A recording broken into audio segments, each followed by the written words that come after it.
Hey YouTube family, this is part two. I guess part one got cut off. So I apologize for that. I'm not quite sure what's going on with YouTube today. So for the last 30 minutes, I've been trying to get back to you guys. Um, I hope that you guys will come back. We'll see what happens. And I hope that you'll be able to look up part one, which was about 20 something minutes long. And this one will be about 20 something or maybe 30 minutes long. I just want to go ahead and do part two of today's topic, which is that the narcissist and the new supply are crippled by their own lies. And we're going through this. Oh, great, great. Glad to see you guys hopping back on. I appreciate that. I want to make sure that you guys get the rest of the story because this is a really important lesson to help you not be crippled. Narcissists and their new supply get crippled by their own lies because they live inside of this fantasy world that the narcissist has created. But the new supply also takes on a lot of the same characteristics the narcissist does because they want to perpetuate the lie, the fantasy that they're living in. And the only way to perpetuate that is to continually lie to themselves. So, yes, Obi, I did. And I started commenting and replying to you, but then apparently I was offline without knowing it. My screen kept showing that I was live. And then for some reason it did not take. I guess it just stopped. So, yes, good for you. I'm very glad that that worked out in court, and it sounds like the truth was revealed, which is what we all want. We just want that the truth is revealed. But narcissists do not. They want to hide. They want to hide in their lies so that they can perpetuate this fantasy that they live in where they are always right, where they always have the upper hand, where they're the smartest, the brightest, the best, the most beautiful, the most handsome, the most whatever, charismatic in the room.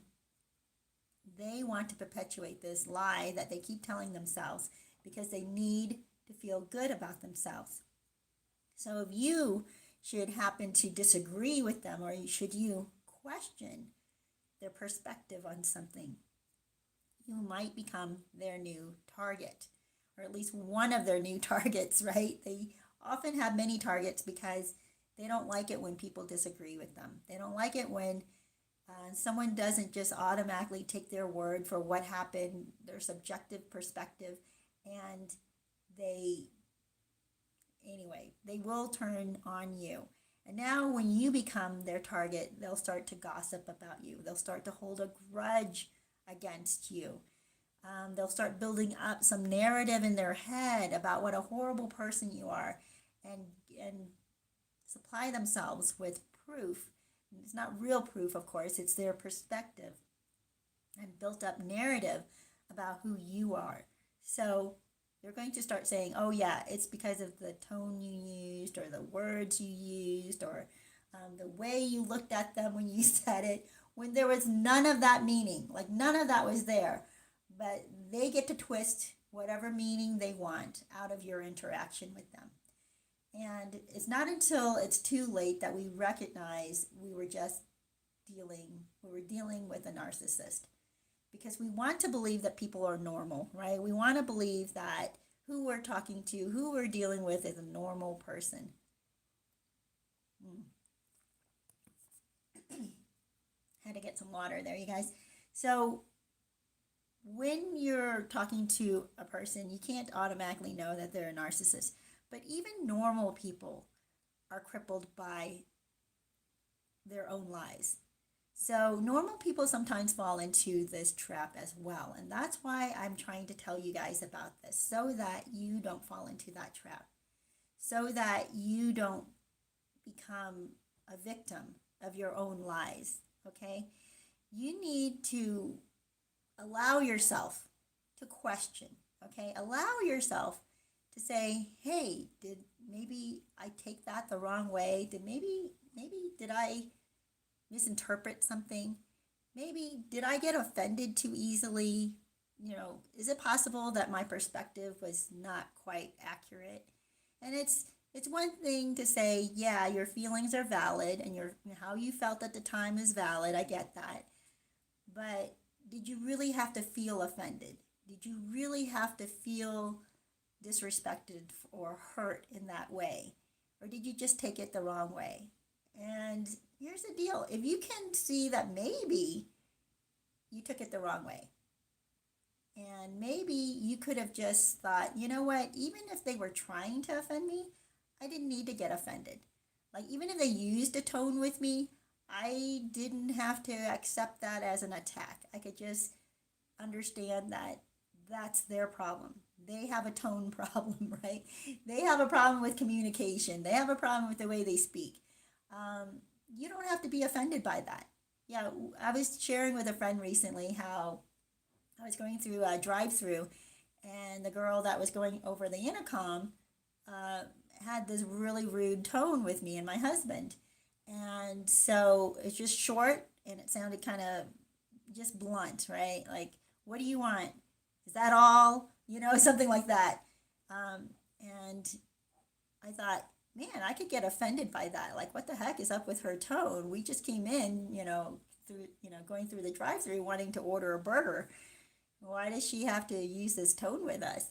And I thought, you know what? Instead of doing that, I'm just going to ask her how her day is going. Maybe it's something about her and not something about me. It wasn't an attack that I was supposed to accept, even though she was being rude, okay? Like, if she had stopped and thought about it, she would have felt like, oh, I didn't really mean to talk to this person that I don't even know at all, who's a complete stranger sitting in their car. Why am I being rude towards them?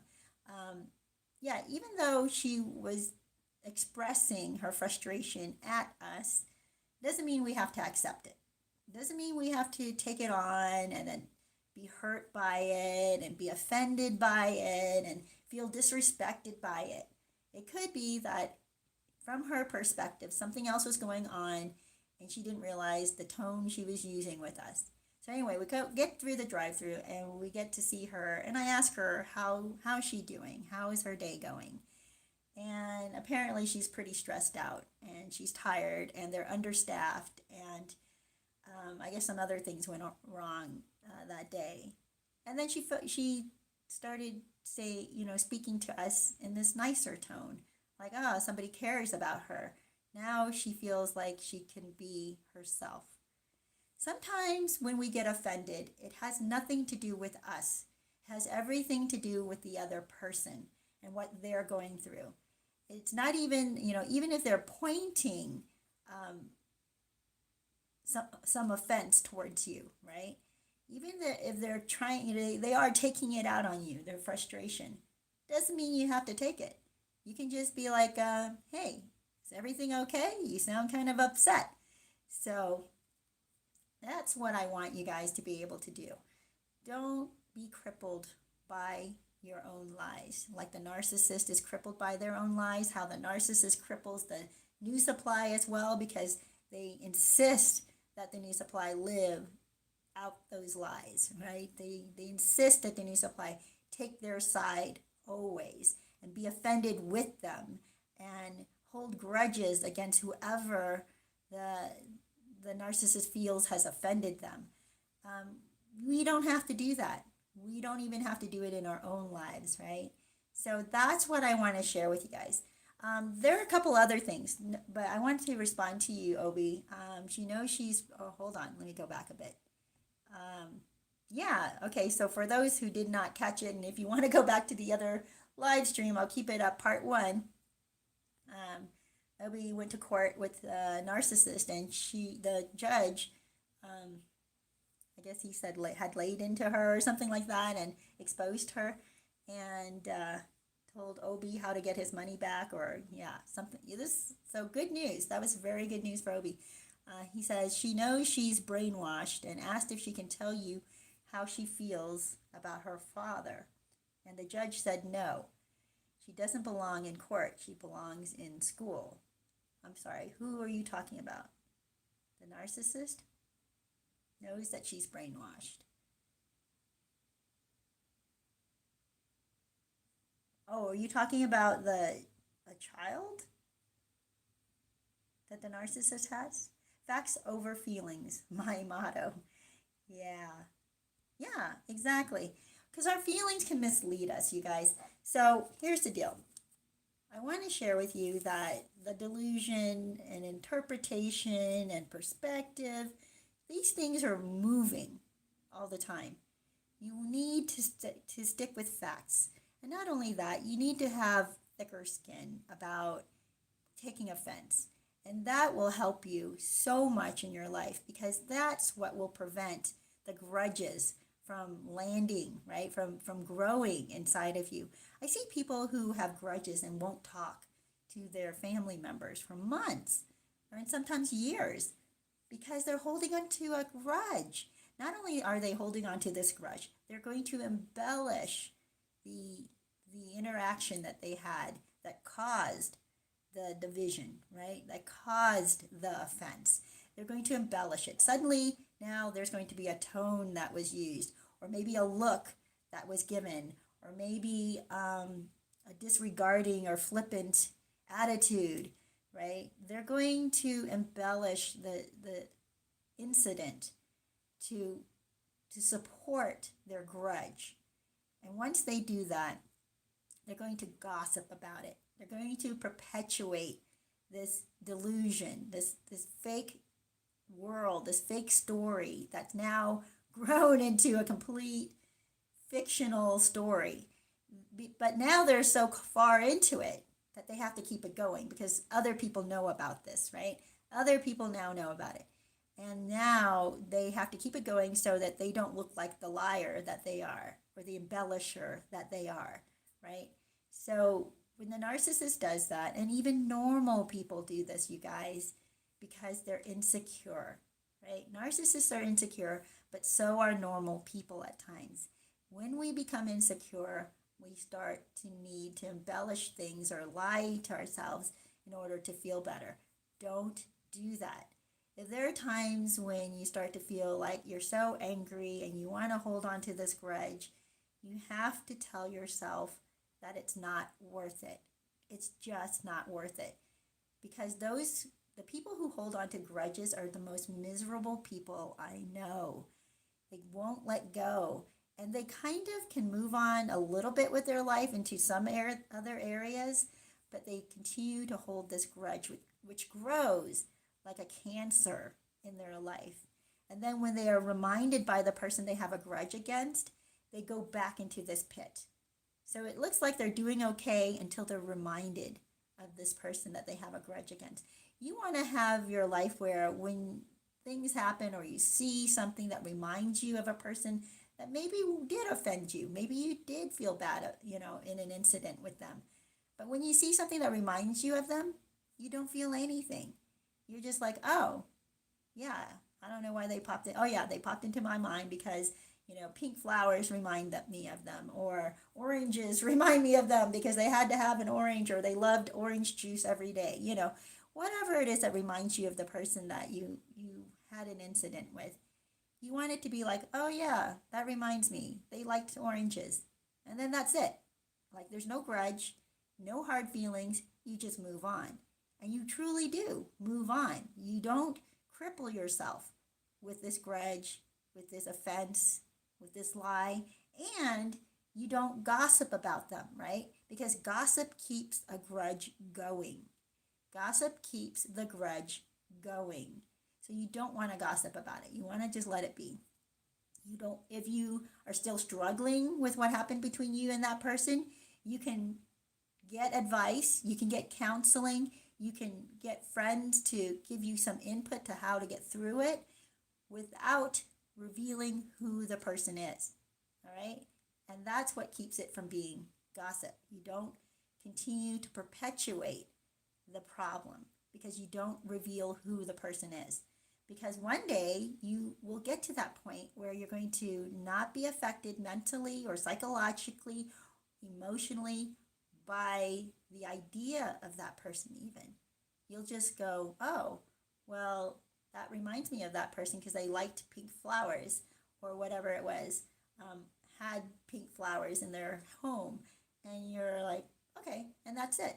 No grudge, no gossip that had perpetuated this grudge, and no other people to ask you, so how's it going with that person, right? No other people who would have been gossip to, who now know this whole backstory of you and this person, to bother you with that person or that backstory anymore. So, you guys, you don't want to cripple yourself. And unfortunately, though, for narcissists and their new supply, they stay crippled. They hold on to the grudge. They hold on to the lies as if they're real, and they continue to gossip. And this is where I've told you guys before that even if they're gossiping about you, they're going to embellish things. And I've told my viewers before, who were worried that they shared intimate things or details or information, some sensitive information with the narcissist, or maybe even the new supply, or the narcissist flying monkeys, right? And you're like, oh, I shared this with them, and now I realize I can't trust them. What can I do? Well, here's the deal. It doesn't matter in a way, okay? I know some people have a hard time hearing that it doesn't matter. The reason it doesn't matter is because they are going to embellish anyway. They're going to make up stuff about you anyway. If they have a target on you and they want to hurt you and they want to convince other people and gossip about you and convince other people to not like you or be against you or whatever it might be, they're going to embellish it. They're going to tell their listeners, right, their flying monkeys or their fan club, whoever's willing to listen to them, they're going to tell their fan club, their new supply, their audience, all kinds of things about you that what didn't even happen. The way you said something, the tone that you used, the look that you gave them, the words even, right, that you said, it's going to be completely fake.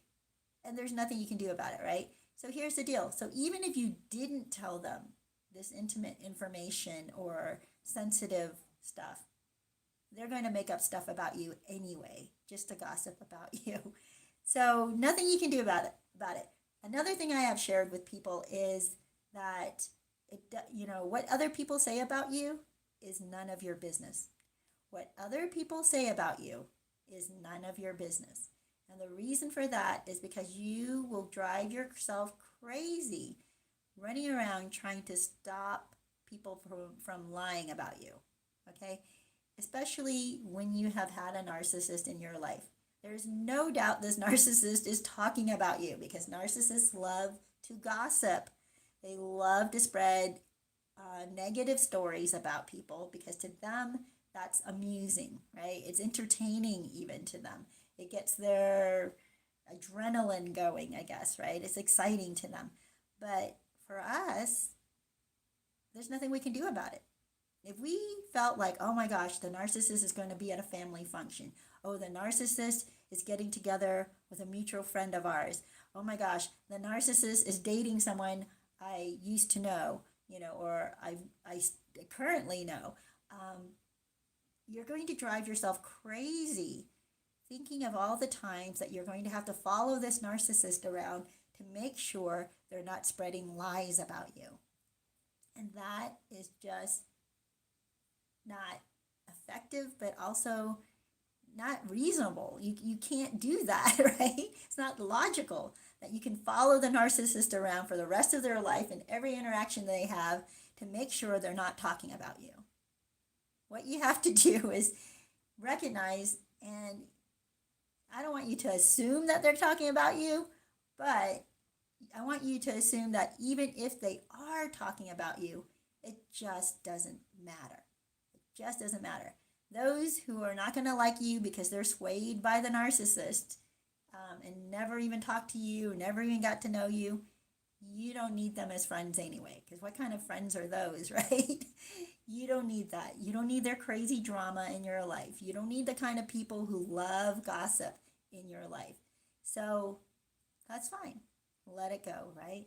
So this is why I tell people it just doesn't matter. It really just doesn't matter what somebody else said or did, or unless it's legal, of course, right? Then you have some legal repercussions and things that you can resolve in the courts. That's different.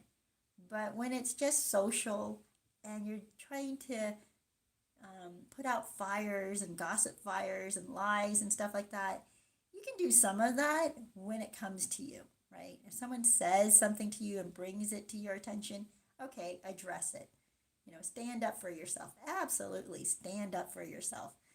But don't go around becoming obsessed with, and this will make you paranoid, by the way. It will destroy you. It will make you so paranoid that you think everybody's talking about you all the time. And we have to just let that go. We have to not care. We have to just go, okay, the narcissist is a crazy person. And whoever is involved with this narcissist at this point is the loser. We all know this because the narcissist is not someone you want to keep on as a close friend. They're not going to bring goodness and beauty and truth into your life.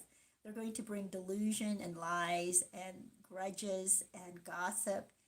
And they may seem exciting, but it's not worth it, you guys. You can create your own excitement in your own way, in a positive manner, where you're not giving a part of yourself in order to have that excitement, right? You're not giving up a part of your morality to have that excitement in your life, or a part of your foundation, your beliefs, right?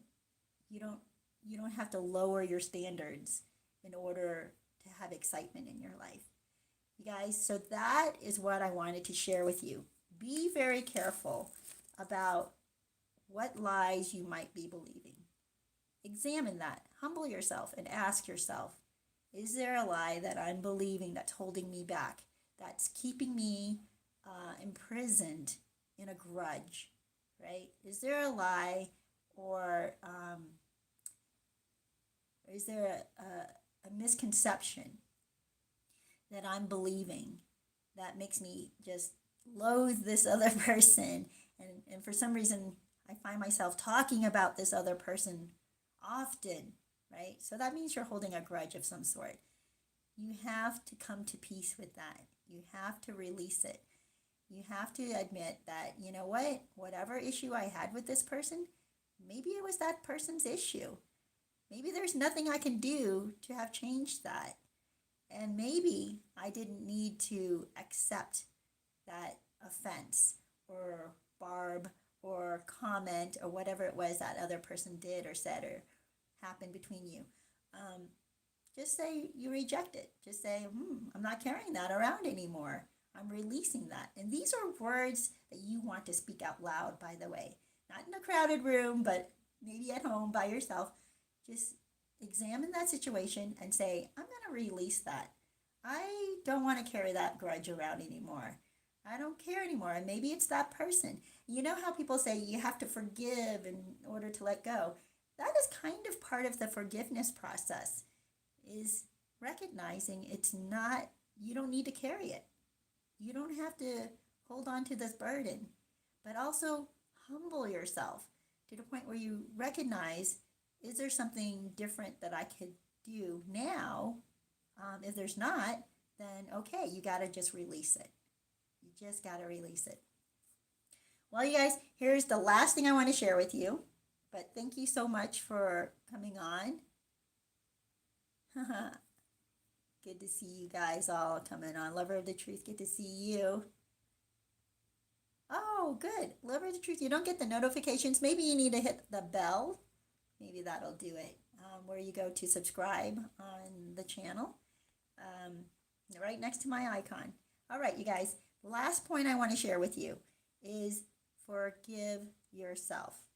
All right? Forgive yourself. So say you humble yourself and you look back at that situation. You're like, I shouldn't have reacted the way I did. I'm a bit ashamed of the way I reacted. I can tell you right now, there was something I did recently where I look back and I felt really bad because I was really wanting this person to understand what I was saying. So I kept saying stuff for far too long. Okay, you guys, I said it for far too long. I should have just stopped. But I thought, okay, they're close. They're close to understanding. So if I explain it in a different way, if I use different words, and I just kept going for too long. I should have just said, okay, well, I don't know. I think I might have gotten to the point where it was too late to backpedal at that point. But I look back at it, and here's the deal. I apologized. I apologized to this person if, in case I had offended them with my questioning. I just wanted to get clarity about the situation that they were talking about, some memory of something that happened, right, where they were offended. And I just wanted to understand it because I always want the truth. And I want people to see the truth. I want people to not be held back by grudges. That's something I kind of saw in that person. It's like the grudge is growing inside of them. And it was years later, this grudge is still growing to the point where they feel like they have to make sure other people know that this person is a bad person. Now, I might have just turned the target onto myself, which is, it's done. What can I do at this point? So maybe some negativity or gossip is coming at me at this point. Who knows? I'm not going to worry about that because there's nothing I can do. Like, I'm not going to follow this person around to make sure they're not talking about me, right? It doesn't matter. It just doesn't matter. Whatever this person says about me at this point is not my business. It's not my problem, and it's not my business. And those who might believe this person, again, not my problem, not my business. That's between them and the person. Okay, so I apologized to the person at least 3 times, and all 3 times was never told, oh, I forgive you, or okay, or nothing. Just, this is what tells me there's something going on with this person, which, well, what can I do, right? I try to bring truth into the situation. They don't want truth. They just want sympathy, blind sympathy. I tried too hard to expose the truth. I tried too hard to try to get to the bottom of things. And I regretted that because when you do that, people can get offended by it. It was not meant to be offensive, but people will take offense regardless of what you do. And then people may not forgive you, just like what just happened with me. This person, from what I can tell, unless somehow they forgave me in their heart, but will refuse to say it out loud to me, so that kind of tells me they're not forgiving me, you guys. So even if someone doesn't forgive you, you can forgive yourself, all right? You can recognize, humble yourself and realize, I probably shouldn't have kept saying this, or I probably should have just given up at this point when they weren't getting it. And then forgive yourself and say, you know what, I did apologize. I did what I could do to correct it. And then the rest is up to them, right? The rest is up to them. That's all you can do. So you guys, forgive yourself. Don't gossip. Don't hold a grudge. Humble yourself and look at the situation and see if there's something you could have done differently. And then forgive yourself. All right? So that is today's lesson. I hope that has helped you guys, because I honestly do not want you to be crippled by lies that you believe, or lies that you may even be telling yourself. And I don't want you to cripple yourself with gossip and grudges. These all go together. The lies narcissists tell themselves support the grudges that then turn into gossip, because they have to perpetuate the lie in order to feel good about themselves and get others to sympathize with them about this lie in order to feel good about themselves, to feel vindicated, or to feel, what is that? To be, why can't I think of the word? Just they want to believe that others are behind them, right? That they had reason to react or behave the way they did. And sadly, had this person stopped to look at that situation that happened years ago, had this person stopped to do that, they may have been able to let go of the grudge and would then be able to stop gossiping about it even years down the road. They would be able to let it go. And then every time they are reminded of that person they have a grudge against, they're not going to get angry. They're not going to feel foul. They're not going to have this dark cloud start to appear again and again and again every time they're reminded of this person that they are angry with. This is what I want to release you guys from. That narcissists and the new supply, while the new supply is under the spell of the narcissist, they cripple themselves with. They cripple themselves with these delusions. And you need to, and even normal people will turn out this way if they hold on to delusions like that. All right, you guys. Well, thank you so much for watching. I hope that if you want to catch the first part of this episode, go look for it. It's out there. It'll be on my channel, uploaded under Happy Crappy Hour. And if you want to support me, that's great. I would really appreciate that. There's a link to that at the end of the video. But also, if you would just watch a commercial once in a while on my channel, that would really help me. I also earn money that way. And right now, that's primarily the only way I'm earning money. So if you could do that, I would appreciate it. Give me a thumbs up, comment on my videos, share it with others that you think would benefit from it. And take care of yourselves. Be kind to others. And I will see you next week.